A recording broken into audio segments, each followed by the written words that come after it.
Steve Niebling, who is with Motor City Muckraker. You all know Steve too well. How are you, Steve? And Steve tells, my producer tells me that that there's a special guest we have. Charlie LeDuff, Mr. Investigator himself. Good morning. Hi, Charlie. How are you? I'm well. If the reception's bad, I'm sorry. I'm up in the country. No, I think we can hear you quite well, at least about 80% there, and that's good, Steve Niebling.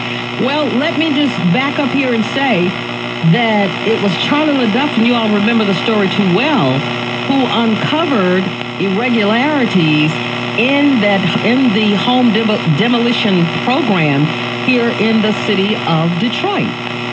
Charlie LeDuff warned us that there was more to come, that this was not just a small incident, that there was some stuff going on that was unsavory and downright illegal. And I'm going to use the C word, alleged collusion here, so that certain people would get contracts in this project.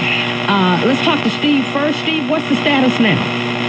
Well, right now, we're waiting to get more information on what's going on with the Attorney General's office. I can tell you one thing that I'm doing right now, and it was just addressed by Kevin Dietz in the promo just there, is that we now know that the Attorney General's office has called the media, to several different media outlets, unsolicited, and told them that Duggan is not a target of this investigation. I believe this is illegal. It's very questionable why you would have the U.S. Attorney's Office, which is investigating Duggan, who is a subject of the investigation, and trying to diminish what role he may play in this investigation. Right now, this is a fact-finding mission. So they don't have targets say of this investigation.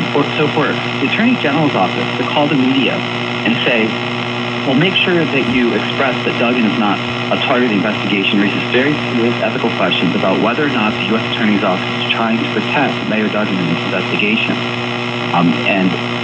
This is something that is very, very concerning. You can see from a WXYZ headline, instead of them saying that there's a grand jury investigation, their headline was Mayor Duggan not a target.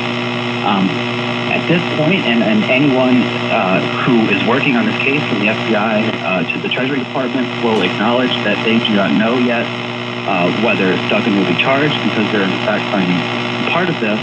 But what they're trying to do is get as much information as they can from the mayor's office, so they can determine whether Mayor Duggan had anything to do with this.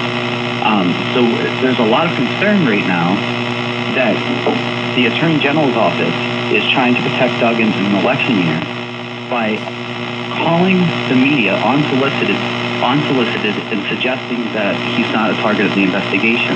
Here's my question, Steve. Are you saying that the U.S. Attorney General's office or the Michigan State Attorney General's office? The U.S. Attorney General's office, which is the one that issued these subpoenas.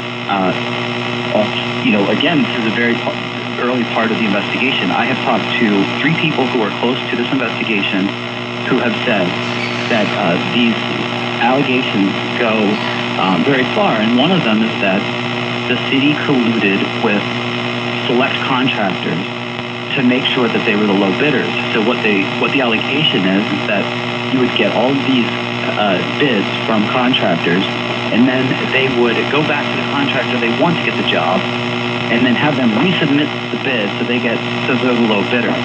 There's another allegation that the city was giving contractors money for work they didn't do, which is wire fraud.